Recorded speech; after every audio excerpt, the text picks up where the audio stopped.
ಇನ್ನು ದೇವೇಗೌಡರಿಗೆ ರಾಜ್ಯಸಭೆ ಟಿಕೆಟ್ ಎನ್ನುವಂತಹ ಚರ್ಚೆಗೆ ತೆರೆ ಬಿತ್ತು. ಯಾವ ಕಾರಣಕ್ಕೆ ಕೊಡಲಿಲ್ಲ? ವಯಸ್ಸು, ಆರೋಗ್ಯದ ಕಾರಣದಿಂದ ಕೈತಪ್ಪಿದೆ ಟಿಕೆಟ್. ದೇವೇಗೌಡರ ರಾಜ್ಯಸಭೆ ಮರುಪ್ರವೇಶ ಕನಸು ಭಗ್ನ ಆಗಿದೆ. ದಳಪತಿಗಳ ಲೆಕ್ಕಾಚಾರಕ್ಕೆ ಬಿಜೆಪಿ ತಿರುವು ಕೊಟ್ಟಿದೆ. ರಾಜ್ಯಸಭಾ ಟಿಕೆಟ್ ನಿರೀಕ್ಷೆಯಲ್ಲಿದ್ದಂತಹ ದಳಪತಿಗೆ ನಿರಾಸೆ ಆಗಿದೆ.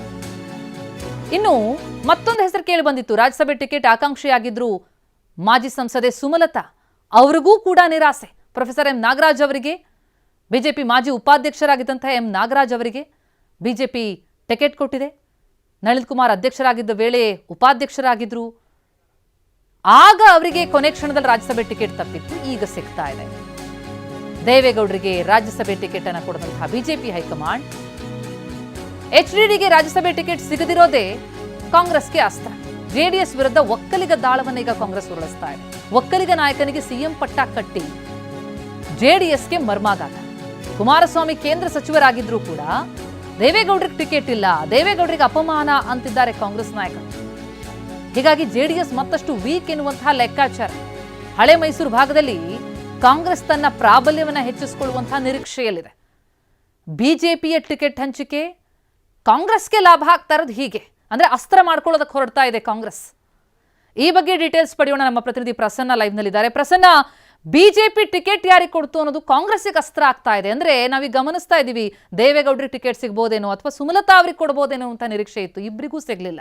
ಈಗ ಕೊಟ್ಟಿರೋದು ಅಚ್ಚರಿ ಅಭ್ಯರ್ಥಿಗೆ. ಇದು ಕಾಂಗ್ರೆಸ್ಗೆ ಯಾವ ರೀತಿಯಲ್ಲಿ ಅಸ್ತ್ರ ಆಗ್ತಾ ಇದೆ? ಕಾಂಗ್ರೆಸ್ ಯಾವ ರೀತಿ ಇದನ್ನ ಅಂದ್ರೆ ಒಕ್ಕಲಿಗರಿಗೆ ಇಲ್ಲಿ ಅನ್ಯಾಯ ಆಯ್ತು ಅನ್ನೋ ರೀತಿಯಲ್ಲಿ ಬಳಸ್ಕೊಳ್ಳೋದಕ್ಕೆ ಪ್ರಯತ್ನ ಪಡ್ತಾ ಇದೆಯಾ? ಹೇಗಿದೆ ಲೆಕ್ಕಾಚಾರ? ಪ್ರತಿಮಾ, ಕಾಂಗ್ರೆಸ್ಗೆ ಆತಂಕ ಇದ್ದಂಥದ್ದು ಬಿಜೆಪಿ ಮತ್ತು ಜೆಡಿಎಸ್ ಮೈತ್ರಿಯ ಕಾರಣದಿಂದ ಹಳೆ ಮೈಸೂರು ಭಾಗದಲ್ಲಿ ಸ್ವಲ್ಪ ಮಟ್ಟಿಗೆ ಲಾಸ್ ಆಗಬಹುದು ಮತ್ತು ಬಿಜೆಪಿ ಜೆಡಿಎಸ್ ಎರಡೂ ಕೂಡ ಒಂದು ಸ್ಟ್ರಾಂಗ್ ಆದಂಥ ಬೇಸನ್ನು ಹಳೆ ಮೈಸೂರು ಭಾಗದಲ್ಲಿ ಕ್ರಿಯೇಟ್ ಮಾಡ್ಕೊಳ್ತಾರೆ ಅನ್ನುವಂಥದ್ದು. ಆದರೆ ಈಗ ನಡೆದಿರುವಂಥ ರಾಜ್ಯಸಭಾ ಚುನಾವಣೆ ಮತ್ತು ದೇವೇಗೌಡರಿಗೆ ಆದಂಥ ಹಿನ್ನಡೆ ಏನಿದೆ, ಇದು ಕಾಂಗ್ರೆಸ್ಗೆ ಸಹಜವಾದಂಥ ಒಂದು ಲಾಭವನ್ನು ತಂದುಕೊಡುತ್ತೆ ಅನ್ನುವಂಥ ನಿರೀಕ್ಷೆಯನ್ನೇ ಇಟ್ಕೊಳ್ಳಲಾಗಿದೆ. ಒಂದು ಕಡೆ ಜೆಡಿಎಸ್ ವೀಕ್ ಆಗಿದೆ ಅನ್ನುವಂಥ ಒಂದು ಮೆಸೇಜು, ಕೇಂದ್ರದಲ್ಲಿ ಮಂತ್ರಿಯಾಗಿದ್ರೂ ಕೂಡ ರಾಜ್ಯಸಭೆಗೆ ದೇವೇಗೌಡರನ್ನ ಕಳಿಸೋದಕ್ಕೆ ಕುಮಾರಸ್ವಾಮಿ ಅವರ ಕೈಯಲ್ಲಿ ಸಾಧ್ಯವಾಗಲಿಲ್ಲ ಅನ್ನುವಂತ ಒಂದು ಕೆಟ್ಟ ಸಂದೇಶ. ಜೊತೆಗೆ ಒಕ್ಕಲಿಗ ನಾಯಕತ್ವದ ವಿಚಾರದಲ್ಲಿ ಕುಮಾರಸ್ವಾಮಿ ಮತ್ತು ಡಿ ಕೆ ಶಿವಕುಮಾರ್ ನಡುವೆ ದೊಡ್ಡ ಮಟ್ಟಿಗಿನ ಫೈಟ್ ನಡೀತಾ ಇತ್ತು.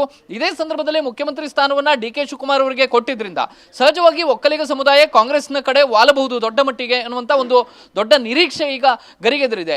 ಈ ಎಲ್ಲ ಕಾರಣಕ್ಕೋಸ್ಕರ ಕಾಂಗ್ರೆಸ್ ಈ ಒಂದು ವಿಚಾರವನ್ನೇ ತನ್ನ ಅಸ್ತ್ರವನ್ನಾಗಿ ಬಳಸ್ಕೊಳ್ತಾ ಇದೆ. ಕೇವಲ ರಾಜ್ಯ ನಾಯಕರು ಮಾತ್ರವಲ್ಲ, ರಾಜ್ಯ ಕಾಂಗ್ರೆಸ್ ಉಸ್ತುವಾರಿ ರಣದೀಪ್ ಸಿಂಗ್ ಸುರ್ಜೇವಾಲಾ ಅವರು ಟ್ವೀಟ್ ಮಾಡೋ ಮೂಲಕ ಅದನ್ನ ಒತ್ತಿ ಒತ್ತಿ ಹೇಳುವಂತ ಪ್ರಯತ್ನವನ್ನ ಮಾಡ್ತಾ ಇದ್ದಾರೆ. ದೇವೇಗೌಡರಿಗೆ ರಾಜ್ಯಸಭಾ ಟಿಕೆಟ್ ತಪ್ಪಿದ್ದು ಒಂದು ರೀತಿಯಲ್ಲಿ ಜೆಡಿಎಸ್ಗೆ ಆದಂತ ಅವಮಾನ. ಜೆಡಿಎಸ್ ಮತ್ತು ಬಿಜೆಪಿಯ ಮೈತ್ರಿಯ ನಡುವೆ ಎಲ್ಲವೂ ಕೂಡ ಸರಿ ಇಲ್ಲ ಅನ್ನುವಂತ ಒಂದು ಮೆಸೇಜ್ ಹೋಗ್ತಾ ಇದೆ ಮತ್ತು ಮುಂದಿನ ದಿನಗಳಲ್ಲಿ ಜೆಡಿಎಸ್ ಗಟ್ಟಿಯಾಗಿ ನೆಲೆಯನ್ನ ಕಂಡುಕೊಳ್ಳೋದಕ್ಕೆ, ಉಳಿಸ್ಕೊಳ್ಳೋದಕ್ಕೆ ಇದು ಕಾರಣ ಆಗುತ್ತೆ ಅನ್ನುವಂಥದ್ದು ಇದೀಗ ಕಾಂಗ್ರೆಸ್ ಹೇಳ್ತಾ ಇರುವಂತ ವಿಚಾರ.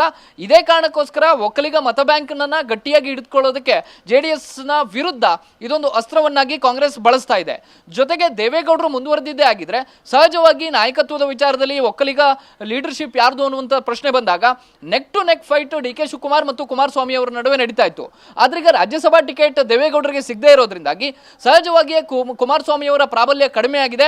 ಆ ಪ್ರಾಬಲ್ಯವನ್ನ ತಾನು ಪಡ್ಕೊಳ್ಬೇಕು ಅಂತ ಹೇಳಿ ಕಾಂಗ್ರೆಸ್ ಆಲೋಚನೆ ಮಾಡಿದೆ.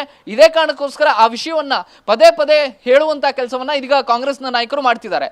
ಮತ್ತು ಬಿಜೆಪಿ ಜೆಡಿಎಸ್ ಮೈತ್ರಿ ಎಷ್ಟು ವೀಕ್ ಆಗುತ್ತೋ ಹಳೆ ಮೈಸೂರು ಭಾಗದಲ್ಲಿ ಕಾಂಗ್ರೆಸ್ಗೆ ಅಷ್ಟು ಸಾಲಿಡ್ ಆದಂತಹ ಮತ ಬ್ಯಾಂಕ್ ಕ್ರಿಯೇಟ್ ಆಗುತ್ತೆ ಅನ್ನುವಂಥದ್ದು ಕಾಂಗ್ರೆಸ್ನ ಆಲೋಚನೆ. ಈ ಕಾರಣಕ್ಕೋಸ್ಕರ ರಾಜ್ಯಸಭಾ ಟಿಕೆಟ್ ವಿಚಾರದಲ್ಲಿ ಆದಂತಹ ಬೆಳವಣಿಗೆಯನ್ನ ಪ್ರಮುಖ ಅಸ್ತ್ರವನ್ನಾಗಿ ಕಾಂಗ್ರೆಸ್ ಮಾಡಿಕೊಂಡಿದೆ. ಪ್ರತಿಮಾ, ಥ್ಯಾಂಕ್ ಯು ಪ್ರಸನ್ನ.